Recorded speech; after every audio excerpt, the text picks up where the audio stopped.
what you really want and what came up to your head can be there, can be real. The very big lesson in life, to know how to be no one, nobody. You are a game changer. The biggest mistake is just not to choose your true values. If you don't take the responsibility, it means that you give the responsibility for your life to someone else. Responsibility is the biggest gift what we can have. There's still chance. So, Taisiia Nakonechna, more than 20 years in writing, publishing, and cultural management. You had you started your writing career, and let's talk a little bit about publishing, because it's a huge part of your life. Can you tell something about it? Yes.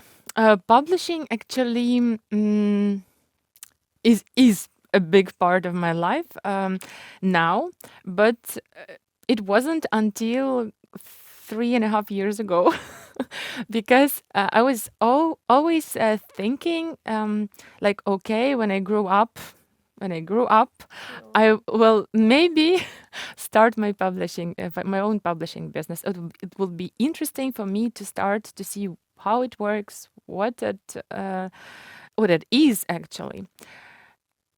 And I was just thinking about it and not doing it because I was thinking that I don't have enough experience. I'm not experienced enough. I don't have enough money. I don't have enough, I don't know, something else.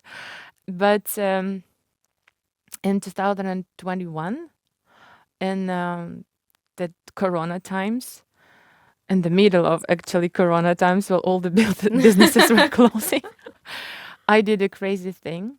I started my publishing business. Yeah, at that time it was just kind of a startup, and it is still is, but at a small publishing house, Parasolia Publishing. And the most crazy thing about it is that I live in Belgium, but my publishing house is operating in Ukraine. Wow, I'm just amazed. So you took such a huge risk because it was the Corona time. You were not there. It actually was a lot about crises and like how people try to deal with their businesses and close to businesses. And you are opening the I will business. explain.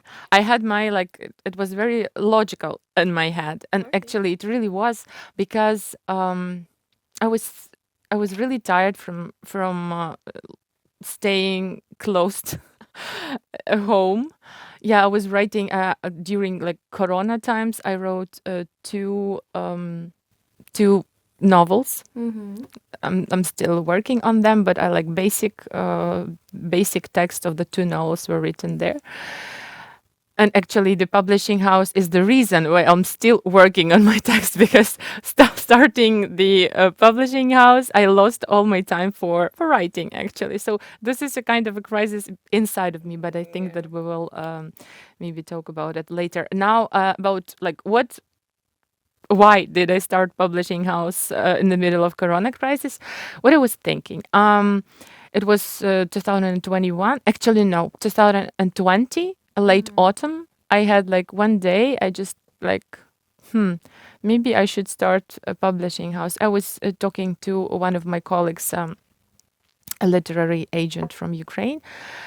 And we were like, this idea was already circulating in my head. And then she said that, yeah, there are several Ukrainian authors that are looking for publishers and they want to, like, they have a good text to publish.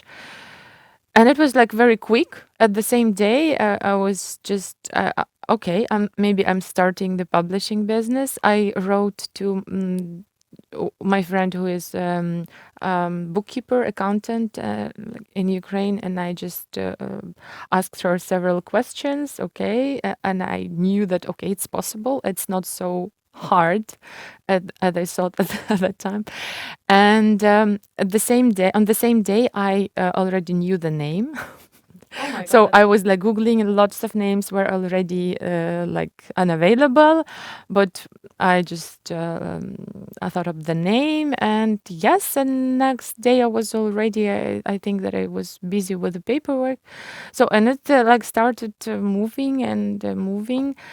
And then, like, why I thought this was a good idea, because the scientists were already working on the anti-corona vaccine, and I knew that at some point this all will be over, and till that time I will have something to go to the market with.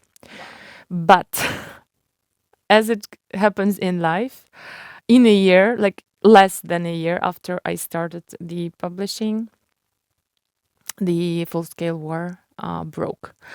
So yeah, it didn't happen as I it's supposed it to happen, but it happened differently. And that first month after the invasion, I didn't work with writing. I just was thinking that, okay, who needs writing? Who needs books? Like, no books anymore, no poetry, yeah, no novels, no nothing. But in some time, it became clear that this is a very important part of the job to be done, also for this hybrid war to end someday. Taisiia, when you were starting your publishing and this idea came out to to your head and everything, how was it? So it's Corona. It's very hard times, and you have a family. Maybe Yeah. you can say a couple of words, because for lots of people, it's it's a lot of thoughts about maybe it's too late, or maybe I should do it. I don't know when my kids will be 18, maybe I will never do this, or like how to take this ambition. How did you make it? So you had, at that time, you had a kid already. Yes, I had a kid of 2 years. My daughter was 2 at that time. And I think that she is one of the reasons why I took that risk at the first place. Um, yes, because I don't know if it happens with every woman, but my motherhood gave me like a really, really strong push to move on. First of all, to be a kind of a model for my daughter, to choose yourself, to choose what you strive for, to stay really stable on your feet, and to feel enough. And actually, at that time, I was when the idea came. I think I was, and actually, when I started the publishing house, I was 35 years old, and I was thinking that, okay, I'm still thinking that I will do it when I grow up. Maybe I already grown up enough because yeah, you may just postpone it till the better times. Till and actually, there's never better time. Mm, this is just a big illusion. If you want to do something, do it now, because yeah, you don't know what happens the next moment. I You know never that know. a lot of people are scared to take this risk because they're thinking actually that maybe it may not happen or something like that. And I really love the phrase that everything what you really want and what came out to your head can be there, can be real. So I think this is the very inspireful example of you, that you were was a small kid in after 30, let's say like this, 35 years old, Corona, afterwards war, and it's all together, but you had the strength to take it and to make it. This is amazing. And Thank you. share with us one insight that you got from this period. So when you got this like idea, when you made this publishing, and war came up, so what was happening in your head? How did you put it together again, or like what happened? It was quite difficult because first several months I was totally engrossed in some humanitarian work. We with my friends and the other people who joined with my team started the crisis center here in Ghent in our Ukrainian church first, and then in the other place. It was functioning in two places, two locations where we gathered the humanitarian help, aid, and sent it to Ukraine. Like for several months, I think maybe 3 months in total. Like I was fully engrossed in it. This was my full-time job, round the clock, like 24/7. But then I got a bit tired of all of it also, and there was one day when Russian missile hit a Skovoroda museum in Kharkiv region, and then when Russian troops left Bucha and Irpin, and all these pictures of the looted houses and apartments were appearing on the internet, I saw the book. It was my translation, the book that I translated into Ukrainian from Dutch, in one of the looted houses. Like it was covered with dirt and everything. And it was approximately at this, maybe on the same day or around it. Like the Skovoroda museum was hit, and Skovoroda is my favorite philosopher. He's like my favorite philosopher. He's a Ukrainian philosopher. He was writing and doing like real like Ukrainian philosophy. Though Russians also want to steal him, but it's not about them. And he's my favorite. And then I saw my book that I worked on, and this felt really like weird. And that was the moment when I realized that something that I was trying to ignore before, that culture is really important, and like it's a key element to surviving, actually, because Russians came not only to take over our territories and to kill people or something, but they want to wipe away Ukrainian identity. And this is something that I have to work to stop. Yes. And that was the moment when I decided to work on first in a publishing business with my publishing house, because I had several texts already in work before the invasion. So we just went on. And it wasn't easy, of course, because we were short-staffed. We had to change several people and the team, and in this very year during 2022, and I have to onboard every new person. So it was really tough.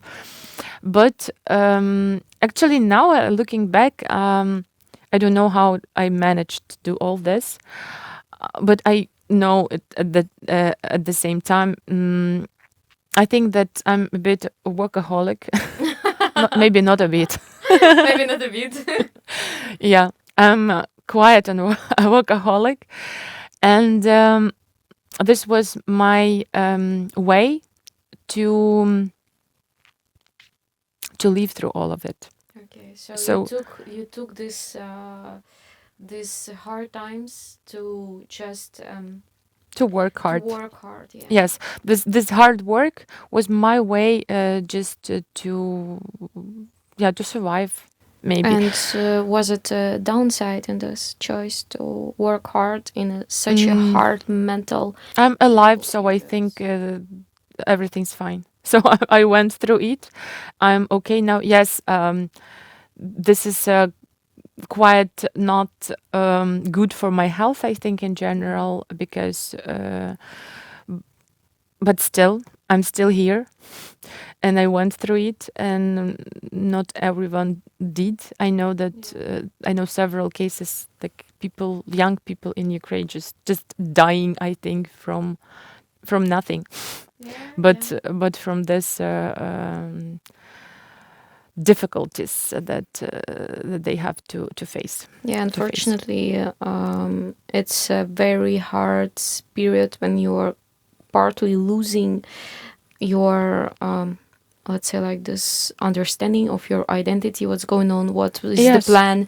You had some idea about who you are and what's going on. I think it's a lot about newcomers and refugees in general. When you're coming, when you're having such a difficult time in your life, and you have to move, and you have to change completely your life, and in this moment you're I am like that. I had to lose everything what I had. So I was thinking, okay, I have my business, I have something going on, I have my family, I have everything what I have, what I built for whole life. And in one moment, it's flying away. Yes, and actually, you don't need even to be a refugee. Of course, like refugees lose more than you can even imagine sometimes. Yeah, so some people just lose literally everything.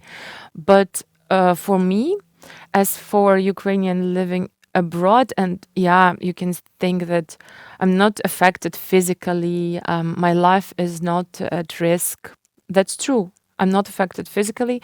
My life is not at risk. But on that very day, my life just went crushed. This was like a large shipwreck. And then you have to, like, piece by piece, collect all this ship debris together, like maybe to sail somewhere, because it felt like this. So all my life just went, and you have to collect yourself together once again. And I think that it happened to every Ukrainian person who is really in the context. And I think that the other people who experienced war, like all the people who experienced war from the other nationalities, they may say the same, because I communicated a lot with different the representatives of different countries which were also in the war, and they shared basically the same experience. Okay, so the thing is, you started to help a lot, and you spent more than 3 months completely to help, to communicate with local organizations. How was it? And I would actually want to ask you the question. You were here before, so maybe you can share with us why Belgium? Why did you come here? And Yeah. how you Good ended question. up here? Let's say like this: if you are originally from Ukraine, and Mhm. even your business and publishing is in Yeah. Ukraine, so Yes, this is a good question. Um, I live in Belgium now for almost 8 years. Yeah, oh since wow. 2016, almost 8 years. And now in September 18, I think I came to Belgium, like, to stay here for long. We'll do an anniversary. Definitely, we will. Actually, I didn't choose Belgium. I didn't choose immigration at all. So it wasn't my choice. I never wanted to leave Ukraine. I never looked for refuge or for bigger salary or something. I didn't come here for economical reasons.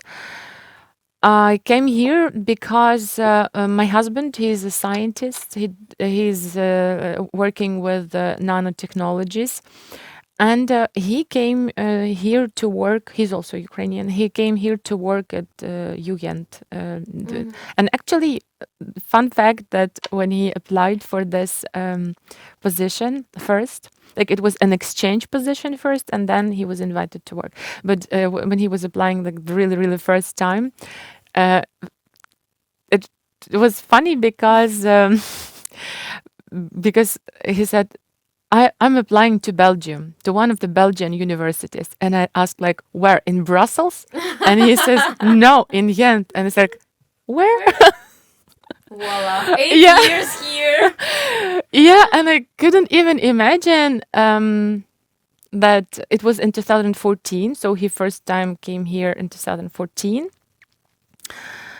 And I couldn't even imagine that in only 4 years I will be already giving birth to my daughter here in Ghent. Like it's something crazy.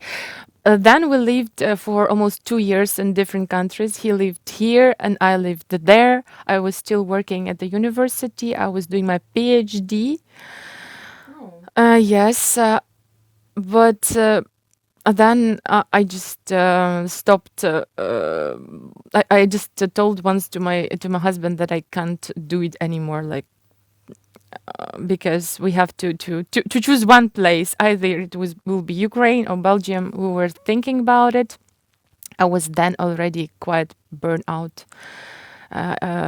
with my job, and From I would like to ask you about your burnout because I think it's a very important. It's something that we are facing in our lives, and yeah, now more and more people are talking about this, but it's still not normal to burn out from the I don't know from the business and passion of your life because you liked it, you loved it, and you spent many years for that. What to do in this situation? So you moved, right? yeah. And you're with burnout. You're in another country. What's happening? It isn't a good idea to emigrate when you have burnout. Yeah, I guess so. Really, it isn't I can a good relate idea. on that. I can Yeah. relate on that. Because like emigrating, you totally lose some points in your like social position or something. Ego. You come here and you are no one. What to do with ego? I Yeah. faced that 2.5 years ago, and my ego was completely crushed. And the thing is, I think it's also the very big lesson in life to know how to be no one, nobody, but To start in the from the in the scratch. same time, how to have this confidence to go on. How to have this confidence. For me, it was not so bad actually as it could be because yes, I had a kind of a ritual when I when I felt like the worst, I was going to Google and start to look for the job, like any kind. And then I used to tell my husband in the morning that, yesterday I was looking for the job again. And he said, okay. Like he knew what it means. So what? Yeah. Yeah. So, but for me, it was maybe a good thing after all, because otherwise, I don't think if I would choose for writing. I was thinking, okay, almost stopped writing. I left this sector. No one knows me. I don't know these details, or like I don't know anything about it anymore. So I'm into teaching, into English. I left my job at the university, and then I went like except for in place for just moving on to my creative part of myself. I just started to work in a language school. It was a startup. But it was a really great experience. My boss was an American man. Oh, wow. Yeah, and he came to live in Ukraine and to start business there in my city where I lived in Chernivtsi. So I worked there. I helped him to start this company. Actually, I contributed a lot to it, and it still operates. Daniel, my boss, is unfortunately he died during Corona. Yeah, but in fact, it was a really, really great experience, but not something that I needed at that time. And I think that if I didn't have to move to completely other circumstances, I wouldn't have stopped with with doing teaching job. I would just try to somehow implement it into. I'm still trying somehow to implement not English teaching, but the other. But now it's already like conscious. I know what I'm doing. So yeah, you basically took a chance to fully change your life. I think it's also the opportunity was very high price for that mentally and ego wise and whatever things, but it's basically your yeah, just a new paper that where you can write whatever. Yes, they're really a new page, but and actually this is the also a partially the answer to the question that you asked about why would I start a business in a new country far away from when where I'm famous, at least a bit, yes, Yeah, from where you're people amazing. know me. And this is why actually, because I was trying to find myself here somehow. And before my daughter was born, it was possible to communicate with people, to try to make my new network. But after my daughter was born, it was a bit difficult. And yeah, and then she was born, and then there was Corona. And yeah, so I think that it looks pretty. It all looks pretty funny at the end, like when you just At the look end, at this. it looks pretty funny, but in the moments, it can be very tough and very Yeah, hard. But how we met, you remember that we came together for the for interview? the interview. And I remember you as a very social active woman who knows what she is doing, a businesswoman, woman who is great and very powerful in cultural management. But the most important thing what I remember is that you are a game changer. So you know what you're doing. You know how to use the words, and this is why you chose publishing, I guess, and writing and everything what you are doing now.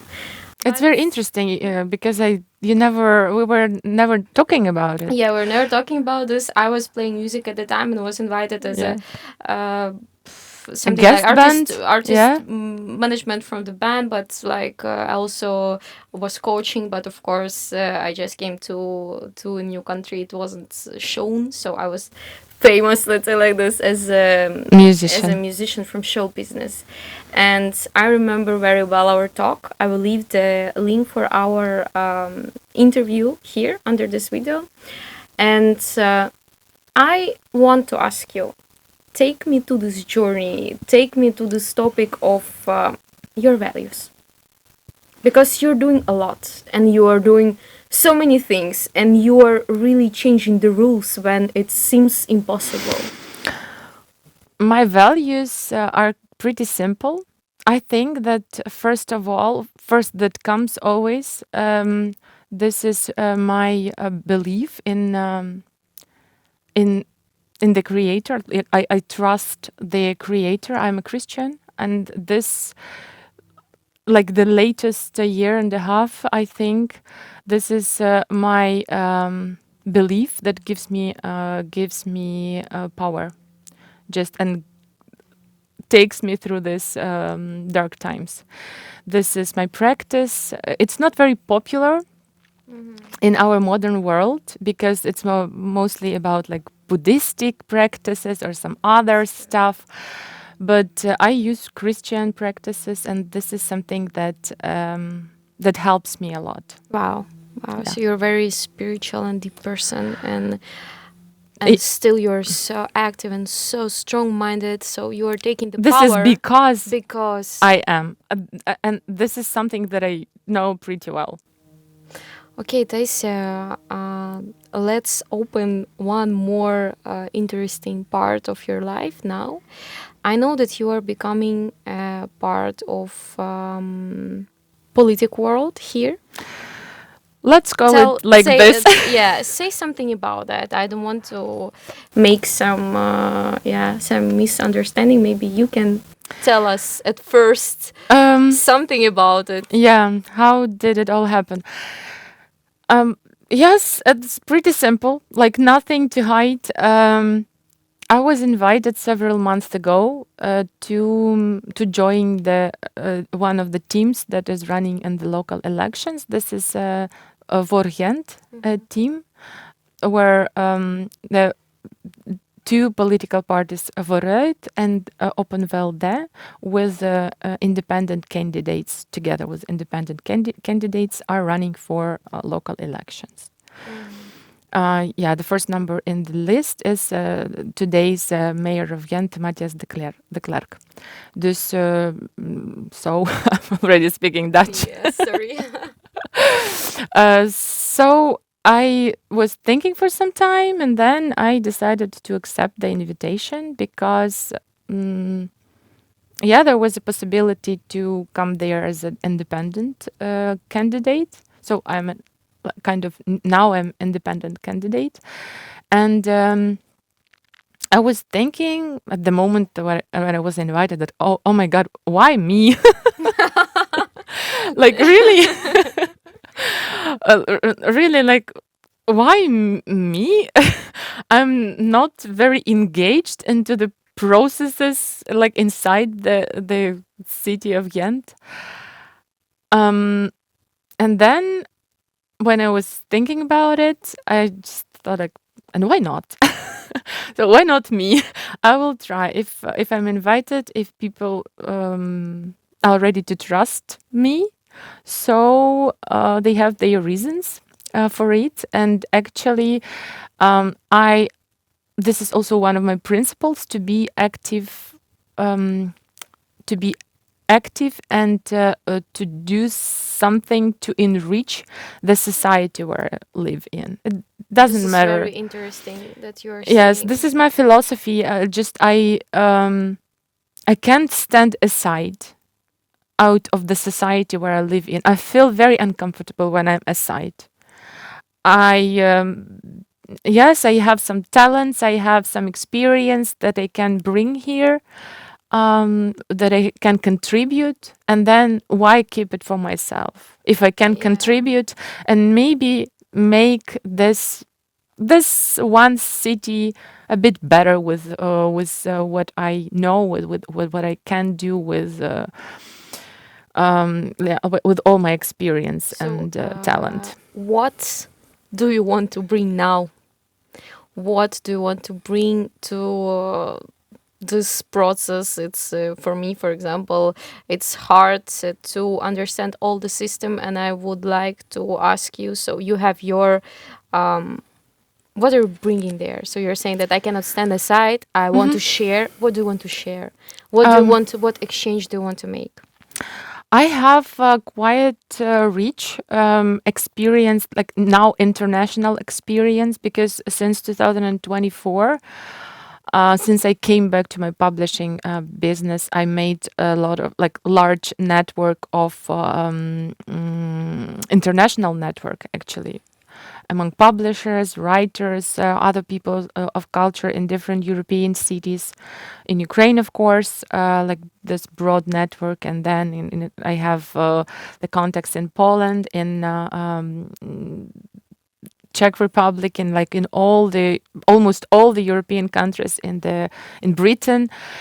And this is something that and I also, of course, I also have my Ukrainian background. Yeah, for sure. And I think that this may be of some use here. And okay, so to say, I will be, if I'm elected, if I'm once elected, or if I'm not elected, it doesn't matter, because I will still bring this experience to the cultural sector of Ghent, and I will share all my contacts, all the knowledge I have. I think that this is the key to success, to have like different experiences put together, and then you can have something beautiful out of it. You have your philosophy, and I think not a lot of people can share the values through their acts, and the values can be read from their acts. And I would say it would be a pleasure to have you with all this knowledge and with all your values and spirituality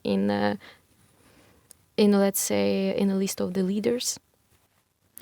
I'm still there. So whether I am somewhere in kind of some city council or what, or whether I'm not there, I'm still the part of the city, and I will be. Doesn't matter am I elected or not. So it just I will Just be part there. of your, Yes, of things what you're doing. yes, that's right. Yes. So what's the plan? What is the plan for you personally for the future? You had so many Mm-hmm. ambitious and plans, and you were making so fast. What is the goal, Taisia? Mm, a lot of goals. I knew it. No, I have yeah, a lot different goals and different directions. So now I'm trying to choose like the main goal, and I think that I already did it.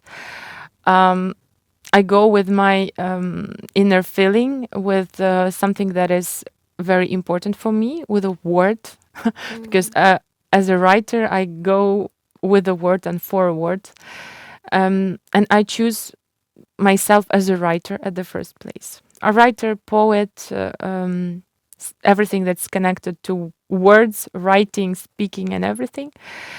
And here, yeah, it's a bit half joke, but only a half. I always saying that here my goal is to win a Nobel Prize in literature.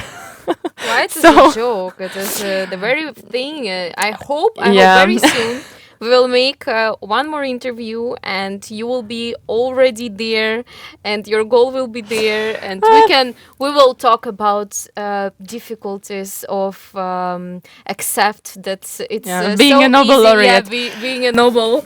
No, I don't think it will be very soon, but I hope that it will be sometime. But it's not like it, it's the kind of the dream that leads you Yes, it will forward. drive you. It So is not that I really like. Okay, I will just take it. This is my. It's this something that leads you forward, and of course, it would be nice if I had it once.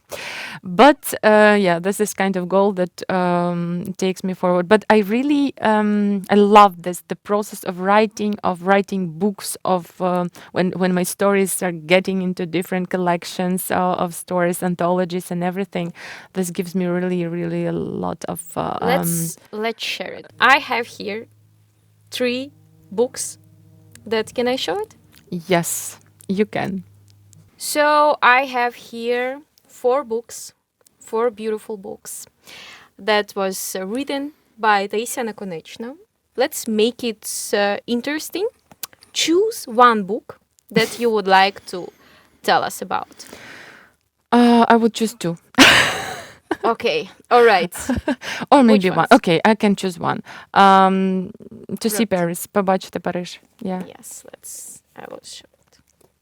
Yes, this is my solo book of short stories, and this is very much connected to my living here in Belgium, and also to my international experience, because and to my Ukrainian identity, because they are mm, mostly about Ukrainians who live in different countries of the world. Oh wow. Like they are the main characters of the books, but of the book, but there are different problems, social, So just psychological. newcomers No, around the not world. newcomers. Immigrants. They are different. They have all of them have different stories.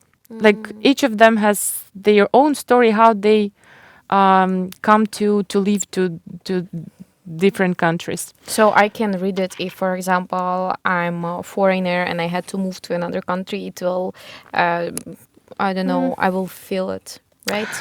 Um, you will feel it. You will feel how people feel when they have to move, like for Yeah, different I got it, reasons of for each. course. I think that you will feel it. It's not. I don't think it will. If it will help you a lot, yes, because it's still like each person has its own experience, but something you will Go understand. through this together, This is Yes. what we all need. We all need a body. We all need a like community with who you can just go through. I think that this book will show not how to like what mistakes you should avoid, Okay, or great.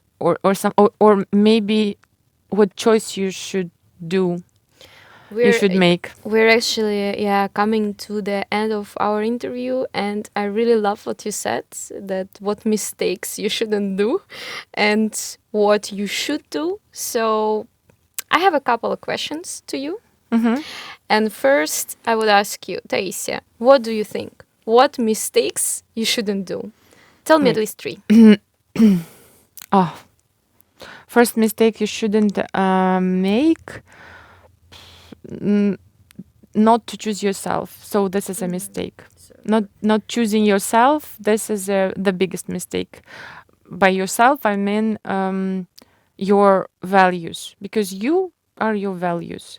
Something that is valuable for you makes you.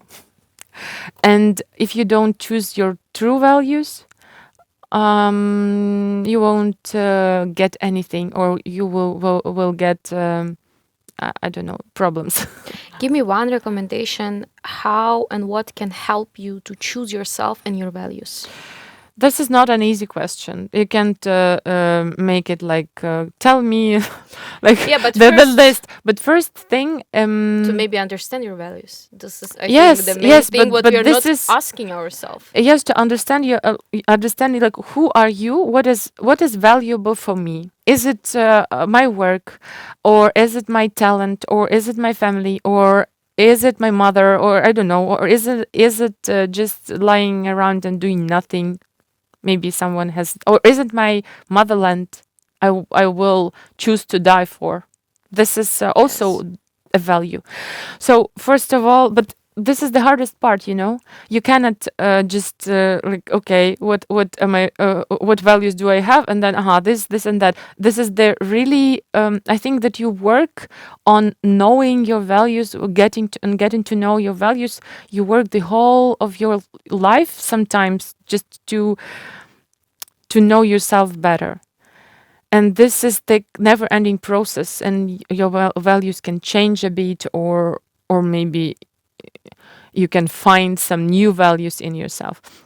So, but the first time is not just avoiding your values, not choosing your values. This is a big problem, and I would make it just one problem, Okay. mistake, because if you do it right, the rest are not mistakes. Actually, the rest are just, I don't know, like Truly. small, like trifles, small just problems that you have to solve, and that's it.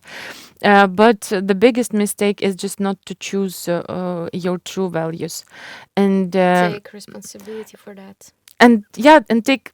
This is the first step to choosing your values, because if you don't take the responsibility, then it means that you give the responsibility for your life to someone else, Yes. because it's always someone Yeah. who runs your life. Either it is you or it is someone else. So responsibility is the biggest gift what we can have. And fortunately, we a lot have this, pressure of this word, responsibility. It's straight away feels like hard or like task to do, but it's actually freedom. So I'm very grateful for you, Taisiia, to be here and to share your insights. And I think we should finish with the last question. Okay. It's share with us the biggest insight in your life. I can't choose one. Yeah, Something that can help to our listeners. that the biggest insight, the most important one, the sun will rise next day, like Wow. tomorrow. Wow. The sun will raise. Will rise next day. So the sun will rise tomorrow, no matter what is today. The sun will rise. So if you still alive, there's still chance.